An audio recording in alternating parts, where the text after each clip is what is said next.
Keep going. Where are you guys broadcasting? And we are live, guys. What is going on? What's going on?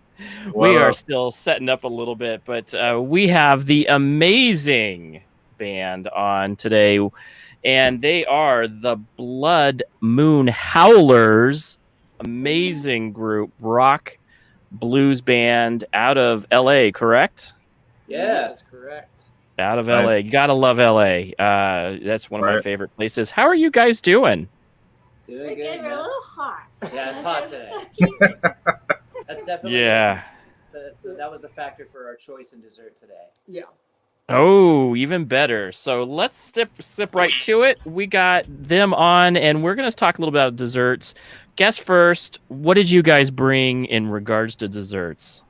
So we brought. Grab it. Yeah, let's grab it. I'm gonna go So we brought. Yeah. From a particular place that we like a lot called Afters. Have you guys ever been there?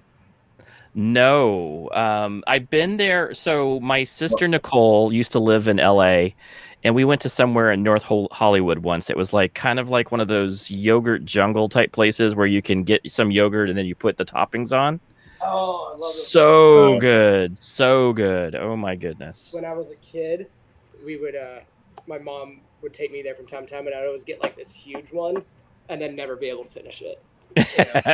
That's the whole thing. Like, I'm gonna top it with gummy bears and brownies, and I'm gonna put Oreos in it, and then I'm gonna put the syrup on it, and then 5 pounds. It's like a it costs $20 bucks. You never eat all of it. Yeah, So, we have one here called Yogurt Mountain. That's what it's essentially the same thing. Oh, right on. But it's like $20 for like a cup. So what do you guys? Let's see it. Let's see this dessert. Oh, that does look good. So I got on top. I got like a mitten chip type of deal. Nice. There you go.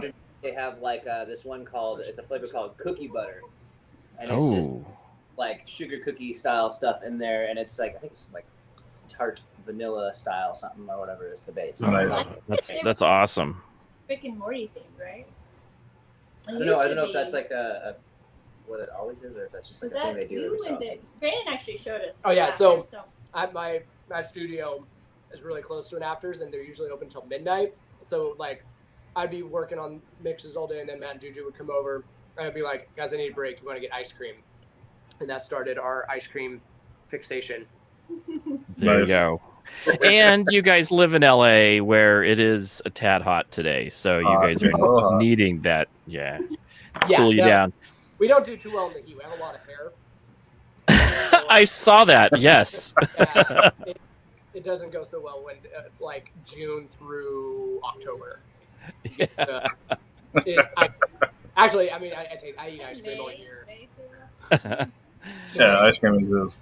Yeah, so I don't live too far away from you all. I'm in Arizona, so I'm in Phoenix, and so we're a little bit. We totally enjoy that dessert going down. Absolutely. So we shouldn't even talk about hot then around you. I remember our first time playing in Phoenix. We got there, it was like some ungodly temperature, like 110, and so we just hit Airbnb. Wow. The sun went down. Then we like peeked our head around the door just to see if it was safe, and it wasn't. So we just went back inside until we could go to the venue. So just the only via shadows. We had to like hide in all of them on the way up. Yeah. That's exactly true. So there's like trees, they're not trees, they're more like there's no shade involved. There's a little bit of shade involved, because they're Palo Verdes. They just are thorn trees with some baby leaves on them. Mm-hmm. And we call that Arizona shade because we're like, hey, go park your car next to that tree because it's so much more shade. Because it's just so hot. It's like an oven. I went in my car the other day. Yeah, absolutely. You're running from air conditioning to air conditioning. I don't know. I mean, actually, so I just met someone. When we're playing in Salt Lake, we met someone that was from Pennsylvania, moved to Phoenix, and I was like, how do you do Phoenix? He's like, well, you basically hibernate in the winter in Pennsylvania, and you just hibernate during the summer in Arizona. Yep. The difference is I don't have to shovel sunshine. That's the difference. I mean, it's dry, though. I get fried, but I don't have to shovel the sunshine in the winter. So I'm just like, yeah, yep. I'm just sitting here, just looking at the wonderful outside. It's There's nice. so much sunshine in my driveway. I have to shovel it. Yes, exactly. So much. And then James is from another sunny state of Florida. He's over in he's in Bradenton, which is near Tampa. So actually, I'm originally from California. I lived in Garden Grove, California. Oh, cool. So yeah, all the good people come from LA. There you go. Yeah. You're the first person to ever say that.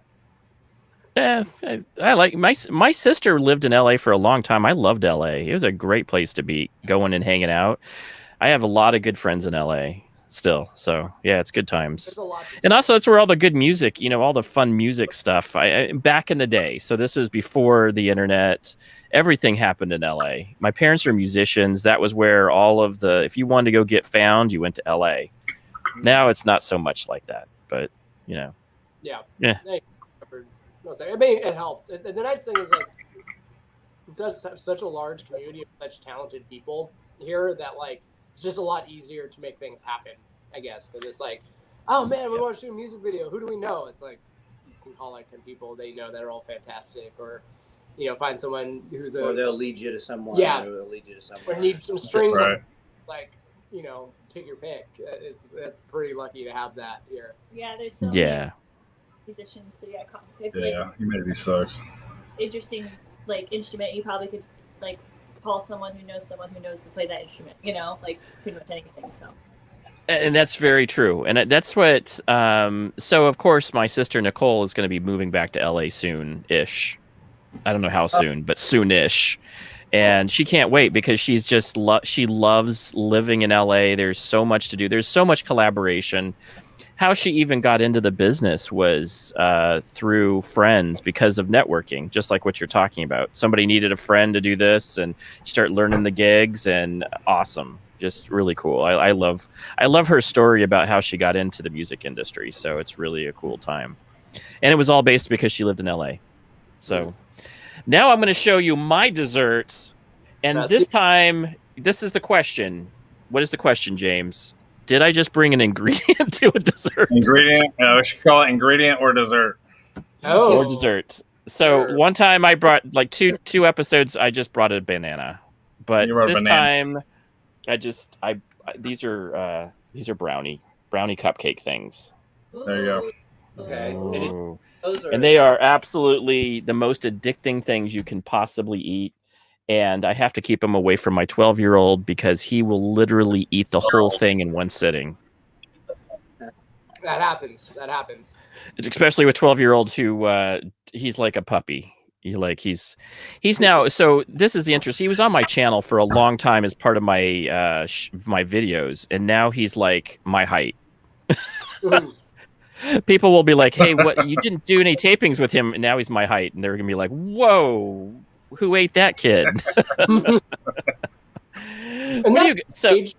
Like you remember like when you're in school and like you come back after one summer, then all of a sudden there's like that little kid's like 6'2". Yeah, that's exactly him. You're like a 2-foot growth spurt. Yeah. Yeah, that's Kate. So he was already growing into puppy, and so he was the tallest kid in his class last year. And so now I was like, I think he grew another 5 or 6 inches over the summer in just 2 weeks. I mean, he sleeps he's in that sleeping hibernate phase where he's just like growing immensely. And I'm like, when did he come up to my eyes? I can now see him. Like I can see him in my eyes. It's crazy. So the big question is that we all know that James, a professional chef, has made something amazing yet again, and we just have to go with it. We bow down to the master chef who is making amazing desserts. I don't even come close. I mean, brownies are pretty damn good, but nothing like what you brought. Let's see it, buddy. I gotta show off. So this is that monkey bread. You heard of that? That monkey bread? It's basically just like a big old cinnamon roll with, without the icing. It's so good. It's so ridiculously good. And you know that it was all made from scratch. It wasn't like, hey, I went and got some Pillsbury stuff. It was like from scratch. Oh my god, that's awesome. Like you went out, harvested the wheat. That's right. Right. Milled everything. Yeah. He was all about that. He was, that's what he does. What's going on, Ken? And Nick, what's going on? So flavored with like, is there glaze on it? Uh-oh. He went dead. You hear me? Okay. Oh, yeah. No, we couldn't hear you. What'd you say? Oh no, my mom was asking me a question. I had to mute it real quick. Oh, okay. So is there any glaze on your... Oh no, yeah, it's pretty much like the natural glaze. I mean, it's really, you mix the dough in cinnamon sugar, and then you put it in like the pan, like a big old bunt cake pan, and then you're making the glaze by adding the butter, sugar, and cinnamon and brown sugar, melt it pretty much, and then you pour it on top, and you put it in the oven. So like all that is like the sauce, and then you just flip it over on the pan, on the in the plate, and then all the sauce kind of drips down. Oh my god! That's the sauce from the pan. So no sauce. I mean, it's already needed. I have a terrible sweet tooth. Like it's bad. It's like a problem. So like I just like I think growing up would have like family barbecues, and the dessert table was always bigger than like the entree table. It'd be like sandwiches, and then the dessert table would be like huge. Loaded. Yeah. Stuff like that. So good. I like so That is so good. So we love to talk about desserts and food. And so what we have a question for, and we always ask every guest, what is your favorite road food? So when you're going to a gig and you're like, I got to have this, my gig is not complete until I have this. What is that? Juju's favorite is Chipotle. I was just gonna say that. For some reason, I just like hate Chipotle, and they always want to eat Chipotle, and so we're all Chipotle. I hate it. It's like It was funny on our last adventure. She was like, she just started saying, "Hate Chipotle," and Brandon and I were like, "No, you don't. What are you talking about? You never said that to us." She's like, "I've been saying it every time," and we were just like, we were somehow taken very by surprise. Yeah. I always want to go to Chipotle. It's like the only like healthy choice that's a chain in every city. Because I have like a lot of dietary restrictions now, just for allergies, and so they like have stuff I can eat. So I'm always like, oh, that's easy. But now to come find out, like Juju's just been eating it out of spite and has hated it this whole time. But no, if I had to choose my favorite road food, would probably be. I feel like tacos. Tacos are like, but we have a lot of like really awesome taco trucks in LA, and so did not kind of like just compare them to LA, but well, how about this? I would say that maybe there's like a different for each city that we go. Yeah. Oh yeah. You know what I mean? And maybe it's too complicated. Like there's like well, because there's a lot of different cool like especially like certain dishes like just recently in Nashville. I don't remember that. Hattie B's. No, it wasn't that one. It was the one we went to. We Remember like to that try was mac and cheese in like every city. Oh yeah, they're big. Mac and cheese and clam chowder are my favorite. Like. Oh yeah. Wherever we go. Yeah, but we've been having some amazing barbecue lately because we've been going to like Austin and Nashville and stuff, and so that's kind of a new favorite thing. Yeah, you can't go wrong with the Texas barbecue. Yeah, barbecue. It's barbecue. Well, it kind of ruined barbecue in LA. Yeah, LA we haven't found as good barbecue as we found in Texas for sure. Yeah. No, and it's because it's Texas. I mean, they take their barbecue seriously. There's no doubt you can't transport some of that. You can try to transport it, but it's not the same. Yeah, I agree. The whole thing plays into like that taste where you're just like, yeah, you're not getting that flavor in California that I know of. I'd love to know. If anyone knows, I would love to know. Do you know what's so cool though was when you live in a big city, you have so many options. Like I love the Korean part of LA, Koreatown, and they have that amazing Korean barbecue that's down there. And there's like 3 or 4, like even fusion one. There's that fusion one that's right there. That's just like so good that you're just like, yeah, this is where to stay, hang out. I love that about. Yeah. Yeah, we have. So. Korea. Well, we haven't had as much Korean food. I feel like you've had more Korean food. Yeah, I've done Korean barbecue a couple times. We we're huge we just love food. I mean, we're pretty easy. But I like sushi a lot, and I mean, I kind of like. Sushi. I'm a big. If I go too long without having sushi, like I get a little bit different. It's like the Snickers commercial, but with sushi. We like sushi. So you know what? So sushi is like something that I had not really grown up, because I grew up in the desert, right? So sushi was not something that you usually got.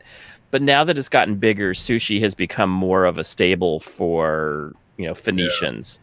Yeah. And so now, I'm all about the sushi. But I said sushi isn't about the raw fish. It's about the sauce that's on the raw fish.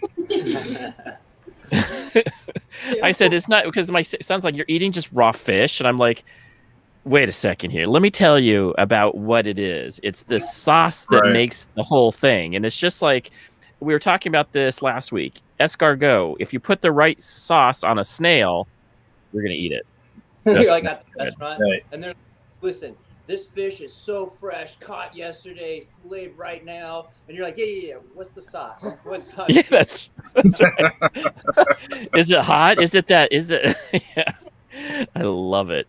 I think without this garlic ponzu, man. That's right.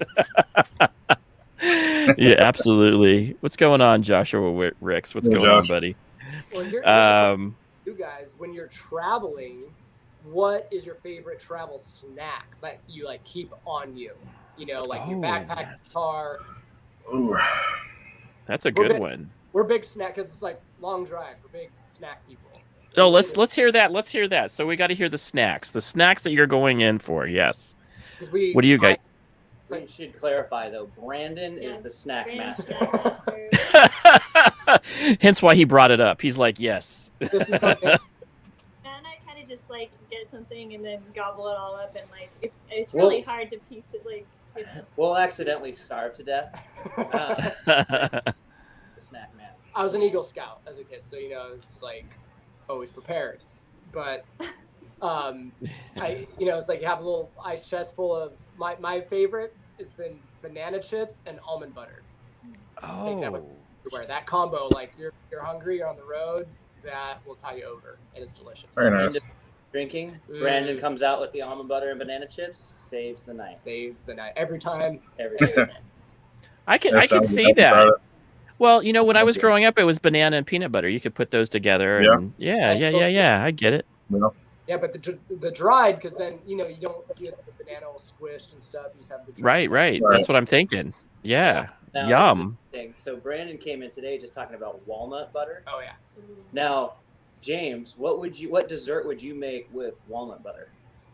I haven't used different butters like almond butter or like walnut butter and all like that. I mean, I haven't worked with that, so I wouldn't really know. I'd have to taste it and then figure it out.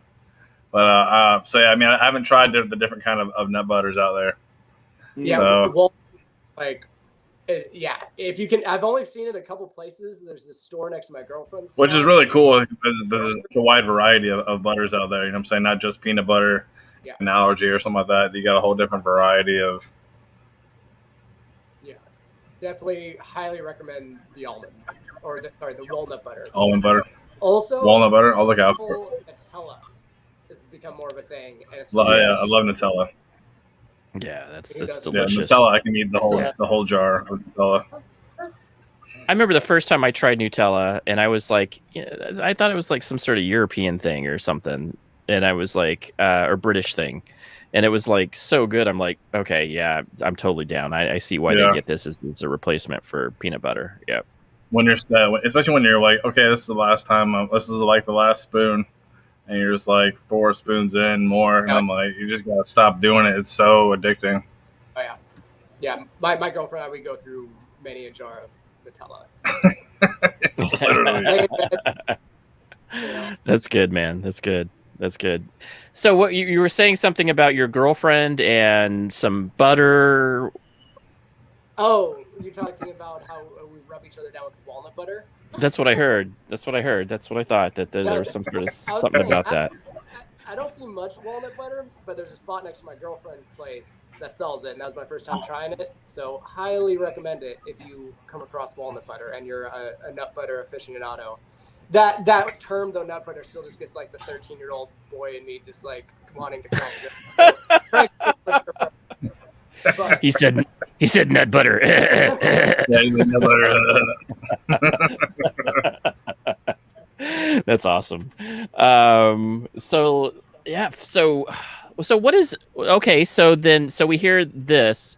So they're saving the day. What is everybody else's favorite little have to have, like pork rinds? What is it? What's another have to have for you guys? I always go for beef jerky at some point. Yeah, beef jerky. Best beef jerky place you've ever found on your trips. I get this question asked all the time. What is your, if you were to like, hey, that place is the best beef jerky in the world, you have to go there. I would say that there was this place in Texas when we were coming back, and it was just like a little gas station that had like it was like some like local like companies like beef jerky there, and it just like it just tasted so like fresh, like not processed, like some like certain like beef jerkies like can just kind of have like that, like you're like, am I eating plastic with flavoring on it right now, like, or like it's like I felt like this was just like really like high quality tasting like meat, and like, and it just, I don't know, but I don't remember what it was called, unfortunately, so that kind of goes that way. Yeah, that's awesome. Joe came in. What's going on, Joe? What up, Joe? That's so good. So next time you guys go out, you make your way out to Arizona, there's a place in Quartzsite, Arizona. So Quartzsite is on like the other side of the border on the, I'm trying to think, it's the 10. So it's on the 10. Like you go past Blythe, and then there's like a town of Quartzsite, Arizona. Yep. On the north side of the freeway, so you have to get off the exit and then go on the north side of the freeway. The best jerky ever known to man. I don't know why. It's another one of those little gas station places, just like what you're talking about. So good. And you guys are close enough to when you guys may tour out this way on the 10 sometime. Just make sure you make a stop at the Quartzsite. It's like a truck stop place. But yeah, really good jerky. I'm always like that. The north side. My dad. Yeah, north side of Quartzsite on the, when you take the exit, north side of that exit. So, yeah. But I'm going to tell you, pork rinds was my family's like go-to. So going home, my dad would buy. They're so gross. But my dad bought them, so we were always eating them. I'm like, once I figured out what they were when I was a kid, I'm like, what? Like we ate those all the time. They're so. And then once you know what they are, you're like, oh, I don't. Do never. Yeah, this is horrible. How could you feed your kid this? It's just fat. It's literally just fried fat. Fried fat with sand. What's going on, Dan? Fried fat with some salt on it to make it even worse. I'm like this. Did you guys have the hot ones? Like, did you guys eat the hot pork rinds? We did indeed. We did indeed. And you had to do that like lick your finger thing. You're like. Yeah. Because you didn't have, because you're in a car and you're like, wow, yeah, well, I didn't bring anything but my Gatorade, so now I'm just gonna have to eat this stuff off my hands, and it's salty and you're just dehydrated. So my mom was on the Atkins diet for a while. You guys remember that growing up back in the day? Oh yeah. Pork rinds and cottage cheese or something was like the go-to snack. Was like they're like healthy snack. She would have it. It's curds. It's curds and whey. It's so wonderful. Yeah. And we always had it in the cottage house. You would cheese. just Do eat my that. parents would eat cottage cheese like mad. We were just talking about cottage cheese. Yeah, I it grew up. always grossed me out. Oh, same, but I always had it. My mom was like, I would be like, Mom, I'm so hungry. She's like, eat some cottage cheese. I was like, I'm good. No thanks. And I was like, So great. Everyone's mom was on that diet. Totally right, Dan. Yeah. Everybody was on that diet. Yeah. I'm gonna I remember lose my that grandma 30. I remember my grandmother having cottage cheese as well, so she always had cottage cheese.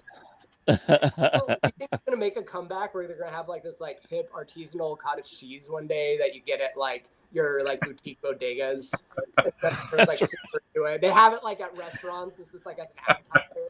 It's just like a bowl of cottage cheese, and you're like got your, All you have to do is So I'm going to share. Charge $20. It's our So age. I'm going to have to tell you. I'm going to tell you the secret to cottage cheese to make it better. This is a family. Nichole, ask Nichole. So Nichole will tell you the family secret is to add fresh salsa or paste salsa to cottage cheese and turn it into a dip. It is absolutely phenomenal. And it's the only thing that our family calls the family recipe. My dad will come over to our house and eat it out of the cottage cheese container with chips. He will just eat it over there. And we're like, okay, we have to make a separate one because he will eat over it and then it will get all in there. And we're like, okay, we're going to eat the second one, but let him eat that. That makes sense, though. Kid you not, that came from my grandma. Like, it was like some sort of like, hey, wait a second. Do you know about the family recipe? I'm like, the family recipe? It's just, what is it? And they're like, it's salsa and cottage cheese. That's all there is. There's nothing else to it. You just mix the cottage cheese with the salsa and that's it. Yes, that's it. It's the family recipe. Nobody else knows about it. We know, and it's all over the world now. So it's out. It's out. The secret's out, guys. That's the only way to eat cottage cheese and to make it like a snack. It is good. Oh, gee, Lou. What is going on? What's going on, Gary? And my uncle used to do that with he would do cream cheese and salsa, and he would just like it was so funny. It would just be like a block of cream cheese. Don't you guys love that though? Like how American that is of like that era in the 50s. I think I have my great grandma's like cookbook, and it's literally stuff like that, like the family American recipe, where it's like this particular type of canned salsa and this particular type of canned beans together. That's all. My mom's cottage cheese is is like a substitute for for lasagna. So you can make an American lasagna. Have you done that before? Where you use No.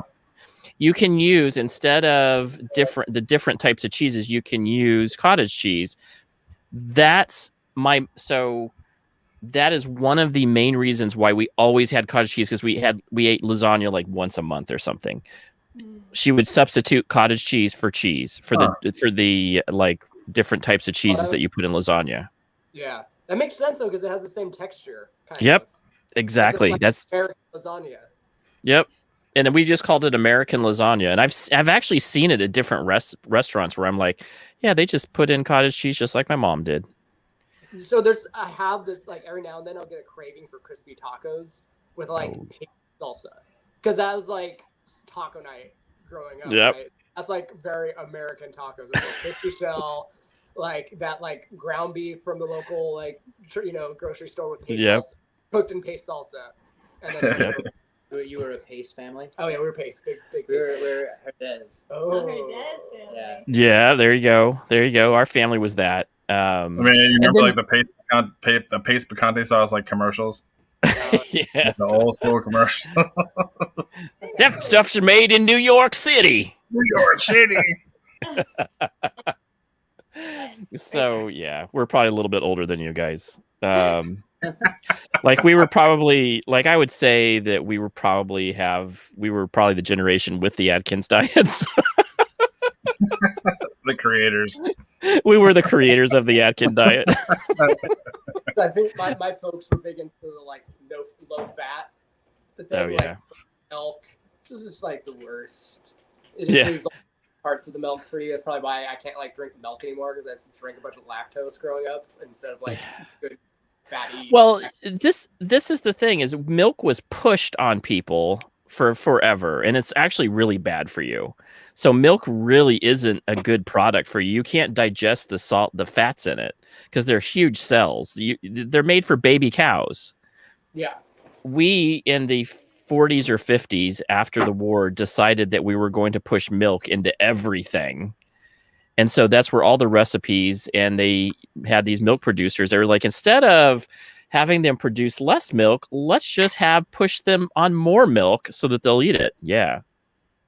I mean, did you guys grow up like drinking a whole glass of milk with dinner? Yes, on especially like with Italian food. Absolutely so. Certain dinners. Like thinking back, that's such a weird thing now. Like to think of me like making some pasta and then pouring myself a cold glass of milk. Yeah.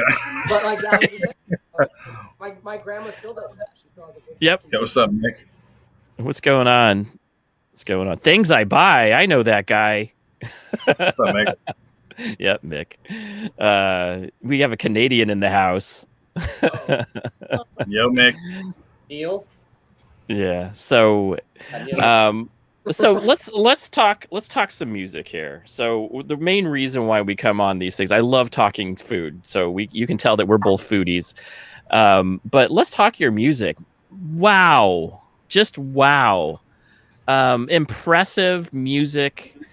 And I just absolutely loved it. The first time I heard it, I was like, I'm such a big blues fan. I play blues rock anyway on my guitar. I'm like 80s metal, and then I started realizing that blues was like so like that emotional release, which is where I can get down with exactly what you guys are doing.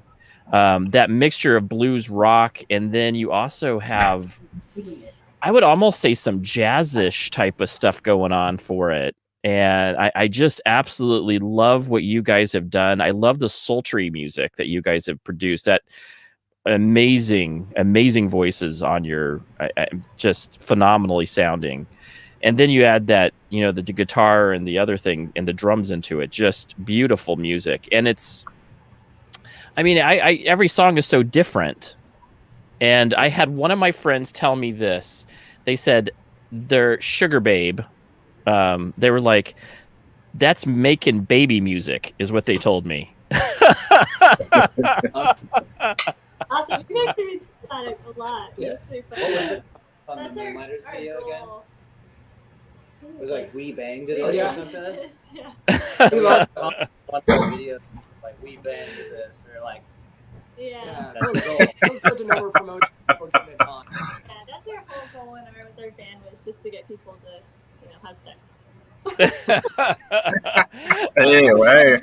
We're going to do a little bit of songs here, and now we're going to play. I absolutely love it, though. And every song really does sound uniquely different. I absolutely love it. It still has some bluesy tones in, but I thought that it had so much. I mean, I just could pick up different genres within your music. It's not just blues rock.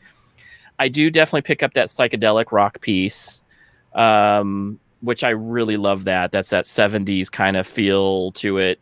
So, but you also have that almost like a southern rock mixed with some jazz. I mean, it's just amazingly good stuff. And you guys were recorded really well too. The songs are, it's very crisp, I just absolutely love the music. So let's go into that a little bit. What is it that how do you guys, and you guys are probably asked this a million times, what goes into making your music?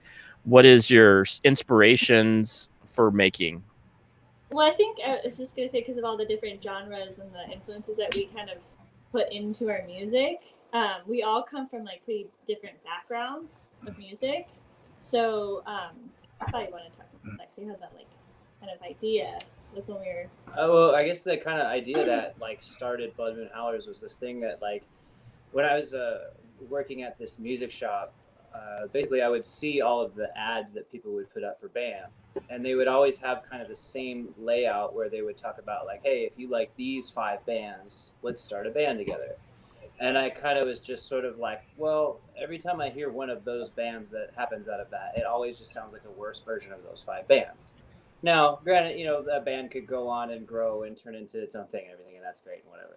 But I just kind of thought, like, what if like that wasn't the goal? What if the goal was to like meet people that you like want to play music with, regardless of the background, and like just like, because it just seemed to me that bands that sort of innovated like music, like someone like Queen or something like that, or like the Doors or something, where like their sound is very, very much different than like other bands that were doing stuff. You know, it was like they all had different like Right. influences, came from different places, like listened to different music and stuff, so that the array of ideas that are being presented when you're working on a song together or something, it's just like, you know, like we are getting stuff that is like, this is a jazz chord, or like this is like a move that they would do in a jazz song, or like, you know, like actually that has like a really big metal background. Yeah. Oh, cool.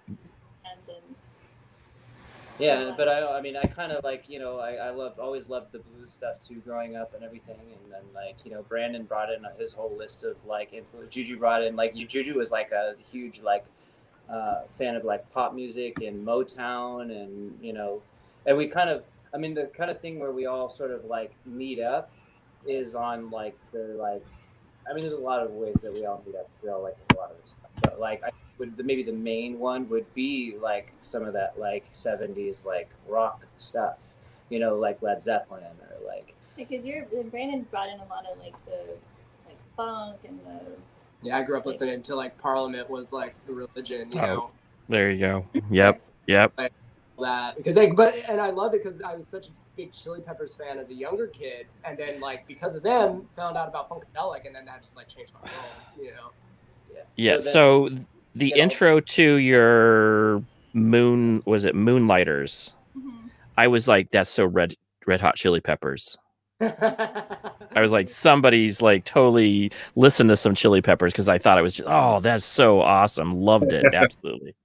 Yeah, so there's such an array of just musical influences and backgrounds and stuff that, you know, when we make music and then, you know, from touring and playing together so much, like all the different kind of like jamming and different parts of the songs where we kind of do these like long intros or outros or whatever. And it's always different when we perform too. Every time we play a song live, it always kind of morphs, because we'll, you know, kind of go from one song to another song and kind of just transition it to see what happens. And so it could take us like 5 minutes to get to the next song, you know, because we're just kind of like feeling it. And so it's just fun. There's a lot of freedom.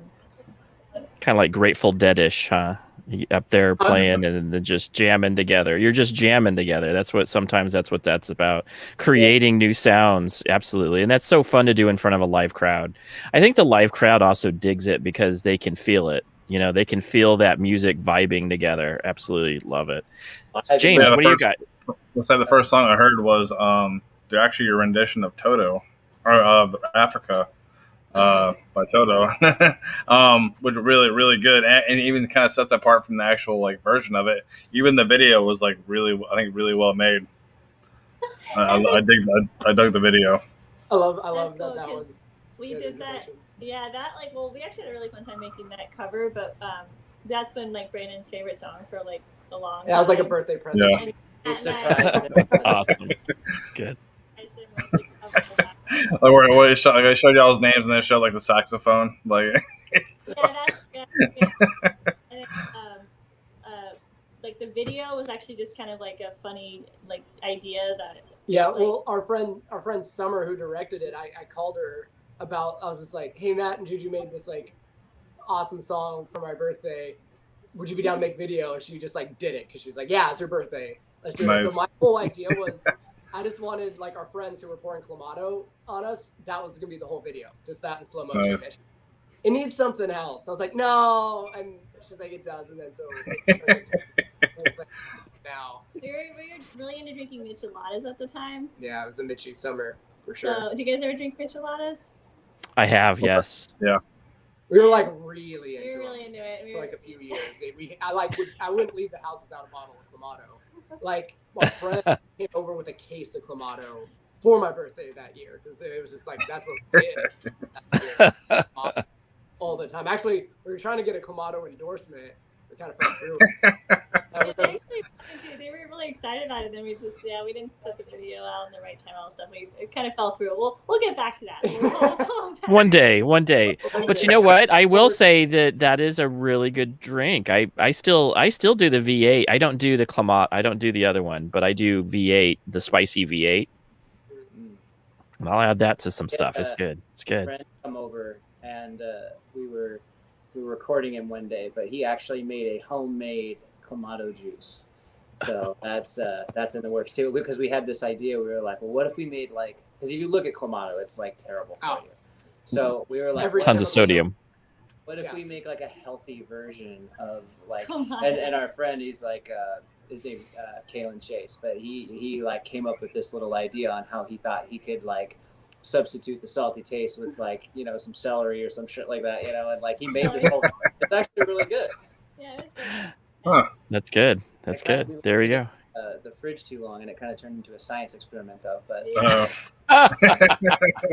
That's what happens with That's what happens with fresh vegetables if you let them sit starts for a bubbling bit. and stuff. That's alive. Not the packaging, but yeah. It's alive. That's the, Yeah, it's the start. It's like Right. the open fridge. but that's kind of the concept of the Africa video. Is it has nothing to do with Africa. It's just the we're branded, but it's like literally. just in case you were wondering, us being turned into. And it got really hot that summer, and we were kind of, you know, just deliriously hot, and just we're like, we gotta sit in a pool, and you just gotta pour Kamado on it. well, it was actually it was about us turning in, like as a band, turning into human Nicholadas. Yeah. It was hot. You know, well, you could say it was Africa hot. There you go. Yeah. There you It go. was Africa hot. Like, that summer Yeah. was really hot. Yeah, It was like in the hundreds. That's why I just had the kiddie pool in the front yard because I was just sitting there every day and drink beer. It was too hot to do anything. Except for make her music video. Your music video. Right. Thank Yeah, goodness it was another somebody's thing- birthday.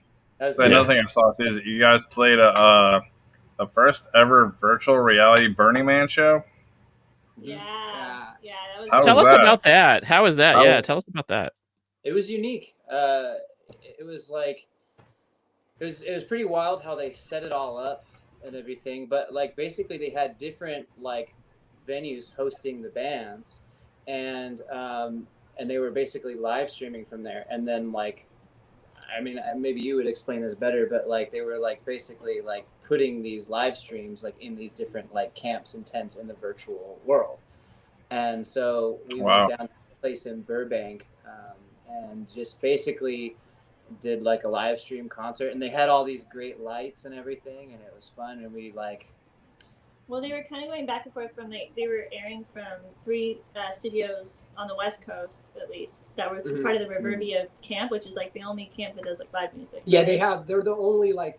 So I don't know if you guys have been to Burning Man or not, but I guess for those listening to having this, like, the main area is like, it's like the playa where like all the major sound stages are, and Reverbia is the only one that does. There's a major sound stage that does live music.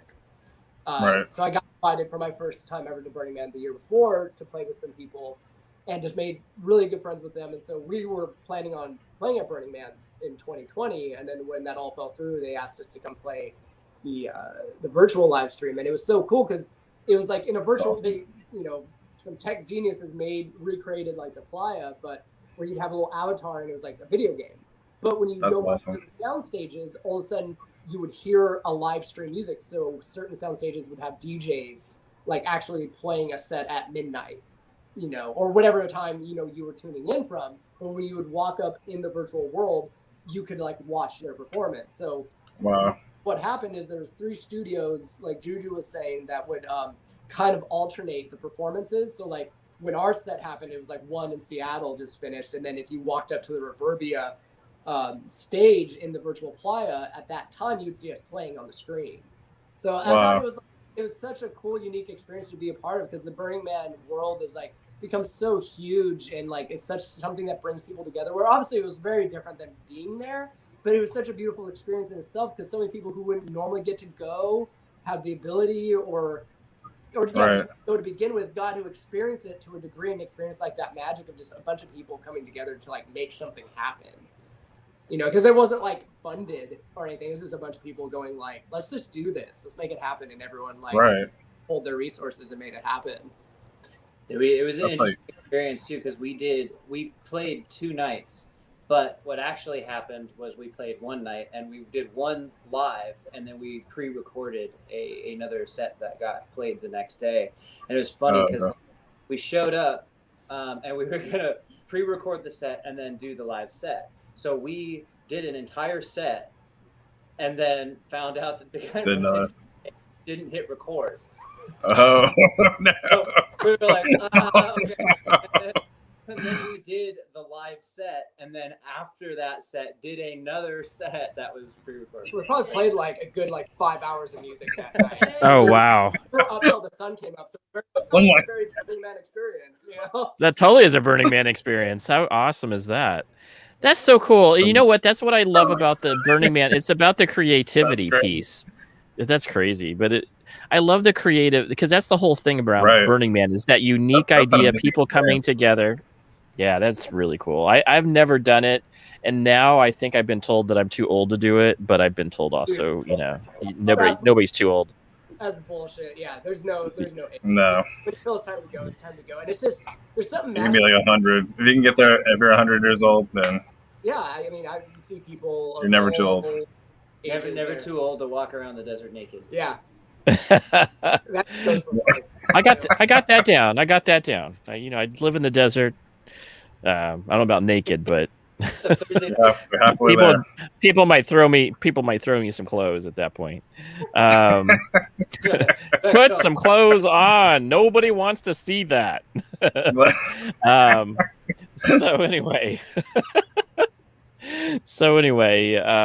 So take me through your so you guys are coming from different backgrounds.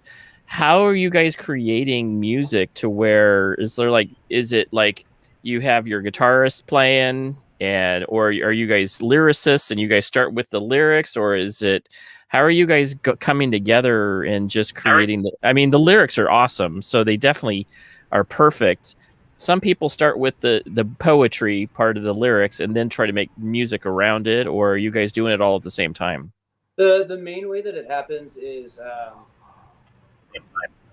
basically it kind of happens very separately in a way, but it all comes together in the end, and that's really all the magic happens. But the way that it starts maybe is I just have my cell phone full of riff ideas when I'm just sitting around playing guitar and stuff like that. And then I also the way that I do lyrics is I just sort of write a little bit every day, and then eventually it all lines up, and then I'll once I have enough of an idea, I'll bring that to Juju, and then kind of just see if it's something, and then if it's something, then we bring it into the whole group with all three of us, and and then that's where all of the it really gets put together and stuff.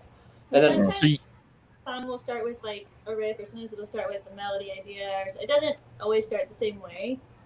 But Juju comes in with a lot more just basic chords usually, and lyrics and a melody idea. And nice. And then we'll it's kind of different. Because then when I started doing bass stuff, the newest one was the it always happens Barrel different. 33 was made off of a bass riff first. Oh, that's cool. It was made off so. It's just all different every time, but then we'll usually it's just kind of it's just different. It's hard to say each time, but we get a song kind of the concept and the the whole thing kind of working together, and then we jam through it, and then nice. Brandon will all three of us get together. Brandon will have different ideas. Have you ever seen the Sympathy for the Devil making of thing with the Rolling Stones? No, but I love that song, but no. Check this out. So I'll just do a quick version of this. What we try and do is what we see in that video, because what happens is Mick Jagger comes in with all the words and basic melody written and chords, and he's strumming through it. And it kind of sounds like Bob Dylan. Yeah. But then what happens is they end up working out the arrangement as a band. So what we try and do just to be efficient really is come in with an idea already, and then we start hashing it out, and then we work out how the arrangement goes together as a band, so that it has that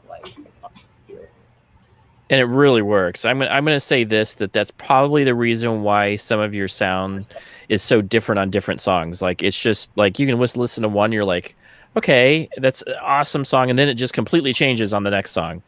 But it's because you guys are taking different elements and creating. If you're taking a bass line, and you take the next time you're taking a guitar riff as your beginning place, it's going to sound a little different, and you guys are composing from a different area of music, even though you're still having that some of the same sounds, but I get it. I totally get it. That's awesome. That's really cool. Oh, sorry. No, you go ahead. Oh, I was gonna say, and then there's a lot of things where like we'll show up, we'll have all the ideas, and then like the moment Brandon starts playing, you there's like a natural thing that starts happening. If he starts playing something, then we start hearing it, and then we'll start jamming to that, or like it's like it always morphs. It's very, collaborative when it comes to that point. Very flow. Right. It's with the flow. You're flowing with the music. That's awesome. And then it's always kind of interesting because we have like both of us are singing, so it's kind of like, well, is this going to be a duet? Is it going to be me singing lead and you back me up, or is it going to be you singing lead and I back you up, kind of thing? We want to kind of see what the lead would be from a perspective, from a female perspective, or kind of back and forth. And we always kind of try and tell the story from the best perspective that we feel like would kind of get the message out that we're trying to say for each song. So like sometimes like I'll come up with all the lyrics, and then kind of like Matt will critique them, or like actually Barrel's Theory is pretty funny because like I was singing the song and Brandon actually misheard a lyric, but then he was like, "Are you saying this?" And I was like, "Oh shit, that's really cool actually." But like, or Matt will like look at my lyrics and be like, "Okay, this one's really cool, but this one doesn't really like work for this or that," and like kind of just critique and talk about it and stuff. So it's really fun. It's really cool. It does make for awesome music. I mean, I've just really enjoyed it. I've listened to it all week. I always take like the week to just listen to your music, and I really don't listen to anything else. Because I want to. What I try to do is I try to get what your music is saying to me, and then I'll listen to it again, and I'll try to get your influences, and then I'll read your bio, and then your bio will tell me something. But like I picked up the psychedelic rock. I definitely picked up the Chili Peppers in there. I was like, the first song that I heard, and I was just like, that's Chili Peppers right there. That is so awesome. And then that one song that's I missed it. I just said the Babe song. Sugar Babe. Sugar Babe. I was like, yep. And when I heard my friend say the same thing, I was like, yep. That's so, and I was like trying to like Alicia Keys. I was going with some like different jazzy type of songs that I learned, jazz musicians that I've heard recently that just, it sounded so much like, and then it had some of the guitar part. I was like, this is the perfect stuff for that mix. Plus it has the really easy guitar parts that are just sounding awesome to go along with it. Just, just really great sounding stuff that just lays back, and the vocals are the highlight though, and then other ones you can hear the guitar, the riffs are some of the highlight. I love it. It's great stuff. I had to ask, I love even the name of the band. How did you come up with the name of the band? There you go. That's always I gotta say that, because I even told my girlfriend like the name of the band, and she's like, that sounds pretty awesome of a name. It was quite a literal story where it was one inebriated evening that we it was actually literally the Blood Moon in 2015, and Juju and I had like a little bit of a party going on, some people over and stuff like that, and we were drinking a lot, and and we decided that we needed to go howl at the moon, and so we were like in the middle of the street. This is when we were living in Silver Lake.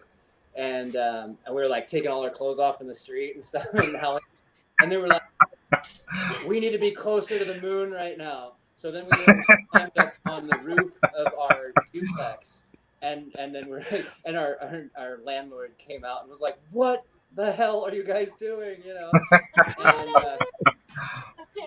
we were like, "You want to come out here and do this? You got to get in on this,"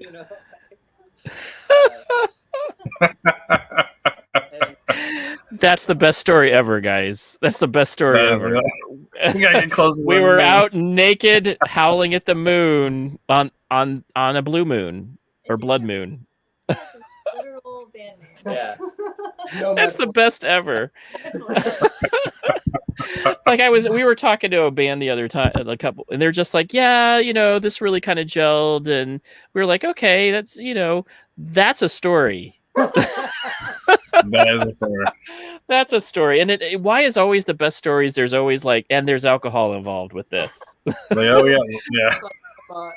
We're inebriated. We thought this was a great idea. So we had I don't know what, but it makes for a good story. Yeah. It does make for a great story. That's an. So we used to have sit next to a guy next door, and that's exactly when he had too much to drink. He was out howling at the moon. We were always like, "What's up with that dude?" I mean, there's something very primal in it, you know. It's like if you ever go out and just like howl, it like feel good, you know. Like, I'm thinking that we're gonna have to try it. No. Yeah. That's the new thing, everybody. Everybody who is on this stream, you guys are going to have to howl at the moon and then give me in the comments of this video how it went. How does it feel to howl? Be one of the howlers that they're talking about and let us know what you guys think of the experience. I want to hear it. I want to hear it from our guests. Yeah, absolutely. Where your clothes off, where you're drinking, where you're not drinking. Yeah. That's right. That's what we want to hear. I didn't think howling would change my life. Now I make a 6-figure salary and I have a beautiful wife. You know, like one of those. That's exactly it. I wasn't a howler until I wasn't. And now I'm a howler. Now my life has changed. I got it's like a country song. You get your wife back, you get your car back, you get your pickup back, you get your dog back. Yeah. Some people may stay away from you because they think that there may be a werewolf next door. It works out for everyone. That's right. Away from you, you feel good. I love it. I absolutely love it. So LA. So you guys are from Silver Lake. Now, where is Silver Lake? Well, so we're actually from, I'm actually from San Jose, up north. Mm-hmm. And then Matt was born in the Valley. Yeah, I was born in the Valley. So he's real part of LA. And then you were born in Ukiah. It's like born in the mountains and Inland Empire, if you're familiar with like San Bernardino, but it's like 2 hours of LA. Yeah. Yep. Actually, I just talked to a guy from San Bernardino. Yeah, like 2 days ago. Yeah. Yeah. So you guys are real Cali though, but you guys are not like transplants and you guys have been raised in Cali. So what is your favorite thing about California? I always ask this question from people from Cali. What is your favorite thing about living in Cali and things that you thought most people think that everybody in California does, but they don't do? I would say that like my favorite thing about it is that you're close to the mountains, you're close to the beach, you're close to the lakes, you're close to, they're close to a lot of different things as far as that kind of stuff goes. So you can do a lot, see a lot. Yeah, my sister actually just did the California, I think it was, what should we call it? A California adventure thing where you can snowboard and surf in the same day. Oh, that's awesome. So you can actually go you can actually do that. So that's pretty cool. I'd say mine's probably the Sierras and Big Sur. Yeah, so like the nature here for me is like, and all the different parts of California, how much it changes from San Diego and the border in Tijuana up to like Northern California, and that it's in one state. There's so much beauty, going out, like Matt was saying, going to the desert, going to the beach, going to the mountains, and it's all relatively close. Like, yeah, that's like hands down my absolute favorite part here. Why I love California so much. Yeah, I agree with you there. I absolutely love it for that reason too. And what is the things that you think that everybody thinks in California you do, but you don't do? You go to the beach every day? Yeah. That's what now here's what, for people who don't live in California, tell them why you don't go to the beach every day. Just tell them. The sand fucking sucks. The sand, and then LA. So if you live in LA, what is it that when you tell people in LA, do you go by, how do you tell how you travel through LA? You've seen that skit, like the Californians on Saturday Night Live. Basically that. You have your directions. You take the 405 to Sepulveda, Yeah. I mean, the thing is, like, unless you're fortunate enough to live, like, in Venice because you've got a great deal or just have a lot of money, like, it just takes way too long to get to the beach from... That's what I was just getting at. That long is just a pain in the ass. Yeah. It's like, it's a mission. It's a day trip. It's not like, I'm just going to go to the beach real quick. Yep, that's exactly, and that's why. So people describe LA or San Diego not as bad as as LA, but it's not the miles, it's how long it takes you to get there. And people don't realize that. It's like, oh yeah, it's just like 5 miles. No, it's 2 hours. You can't get there. No, you're not going there. You have to take this freeway, this freeway, this freeway, because none of the streets go through. There's a mountain in the way. And so you're like, what? I can't just, because Phoenix is a grid. Everything is flat. It all goes through. You can start at one street and go all the way to the other side of the valley on one street. It stays the same. There's no difference. And in LA, there's no way. You cannot get through on the surface streets. You just have to. Everything's a highway, and everybody's on the highway. So it's all. It was only maybe a couple weeks ago that we were just literally stopped on the freeway. And people were just like getting out of their cars and like, hey, does anyone see what the hell's going on up there? You know, we're just like kind of like just stopped on the freeway for just, I think we were there for 30 minutes or something. Like, and like people were just like taking pictures, doing little photo shoots on the road. And, like it was just like, there's like you can't account for that shit in LA. Yeah. Well, did everybody start playing the Everybody Hurts album, right, or the song right then and there? They're like all REM just pulls up. Yeah. Everybody hurt. There wasn't traffic for like a few weeks or something, and it was like, whoa, this is gonna be a whole new thing. Like maybe there will never be traffic again, and then all of a sudden there's just like. No, there's people here. Yeah, when things started opening back up and traffic started, I was like, no, we need to be stuck in quarantine longer. Let's open up again. I could get to my favorite restaurant in 15 minutes. Now it's an hour again. Yeah. Yeah. And you know what the worst thing about it is? Everybody got out of hibernation and then forgot how to drive. So now they're just getting into like accidents right and left because they don't know how to. They're like, I don't know how to drive anymore in this city because California drivers are unique. They'll be on the left-hand lane highway, that left-hand lane, and they'll just pull right over into they don't care. It's just right, but it's all methodical. But if you don't have that timing right, you're in an accident. Well, it's not their favorite way the other way. So no matter how much it beats everyone else, they got to just sort of yes. That's what I was like, hey, aren't we supposed to go?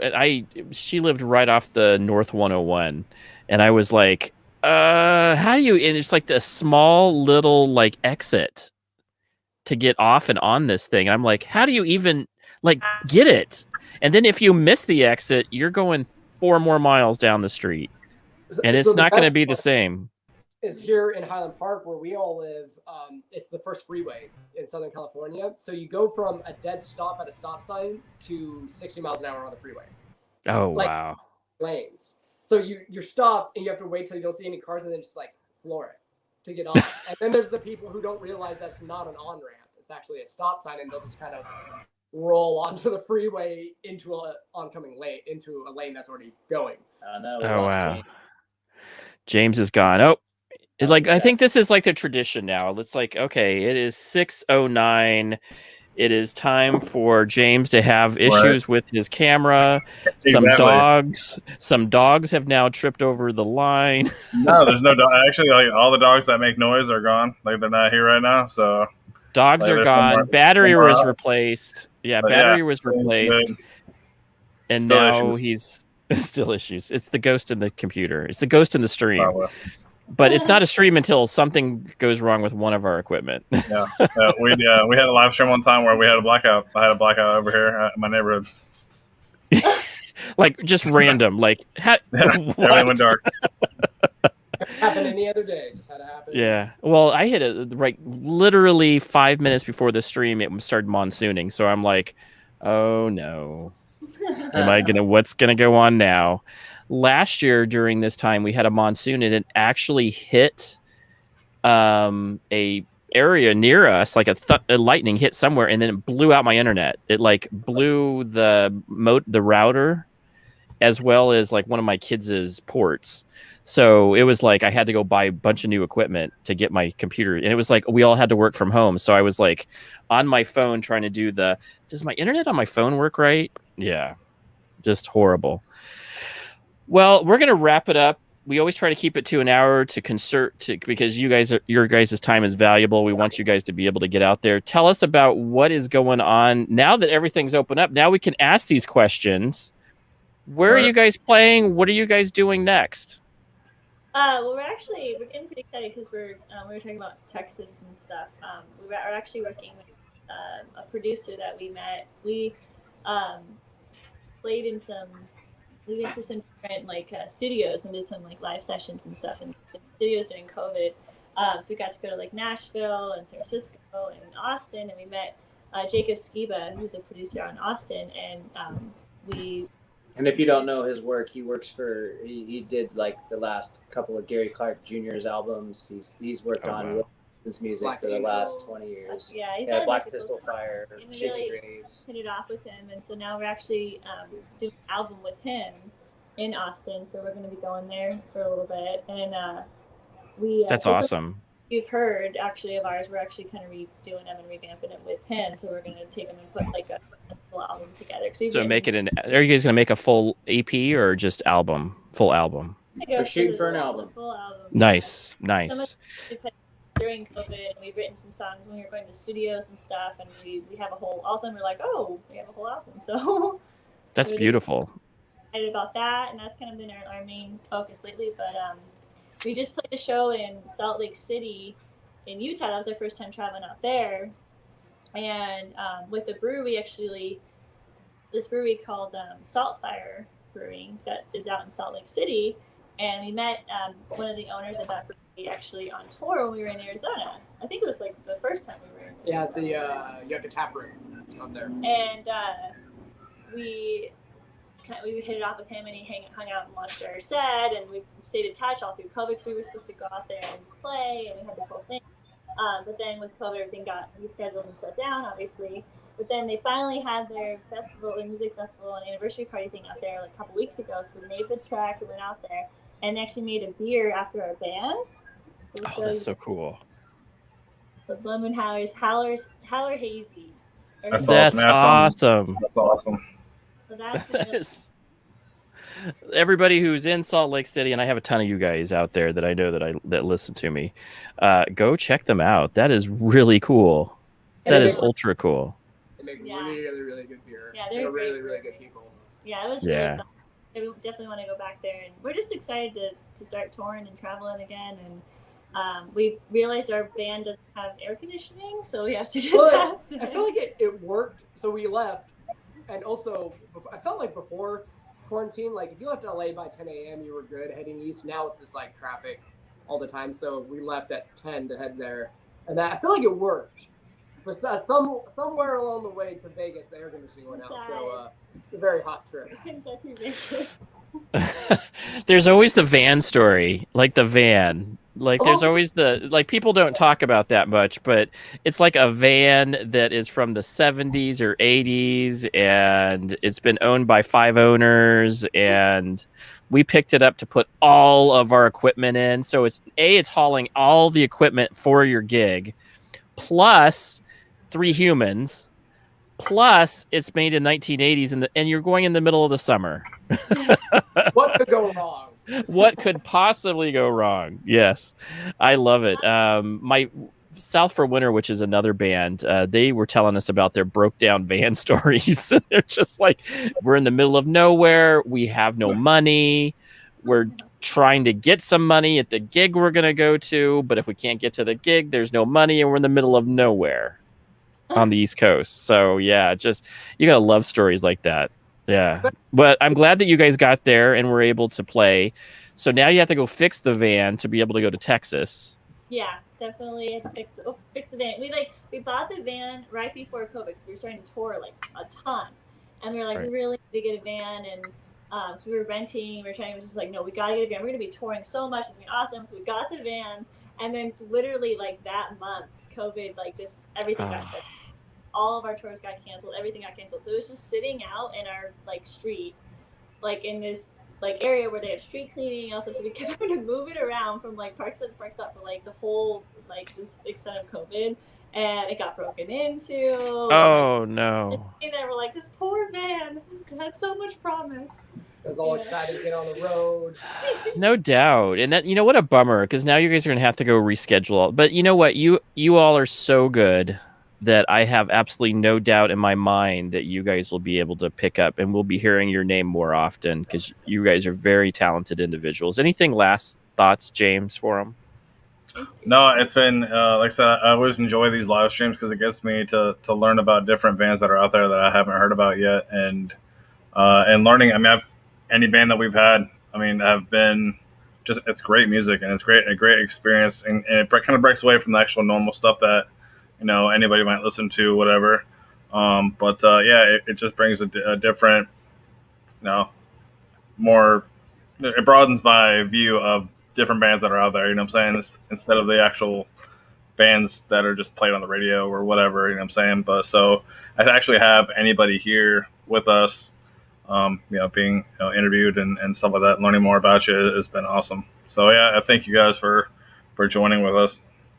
Yeah, thank you guys for having us, man, and it was great to meet you guys. Thanks for also doing the dessert thing. Gave us an excuse to go get ice cream in the middle of the day. That's right. That's right. That's what it's all about, is eat the desserts and then just chat and have a good time. We appreciate you all for coming out, and everybody who is out there, go check them out. They are on Spotify. I always suggest Spotify because you guys get some money, 0.007 cents off of every view, but they do get some money. Come support their, they do come support these guys. Go and see when you guys have I have actually posted, the website is rolling around on the bottom there, and it's in the description as well, or will be in the description. Go check them out. Amazingly good musicians, and that is what I'm going to say about your band is that this is musically sound, and it is really good and vast. So I've actually really enjoyed listening to your music, and I'm so glad that we had the opportunity to meet with y'all. Absolutely. And try to promote a little bit of what you guys are doing. And you guys have a great day. And everybody else who's out there in Fanland, we'll see you next time. Thanks, guys. Yeah, thanks. Yep, rock on.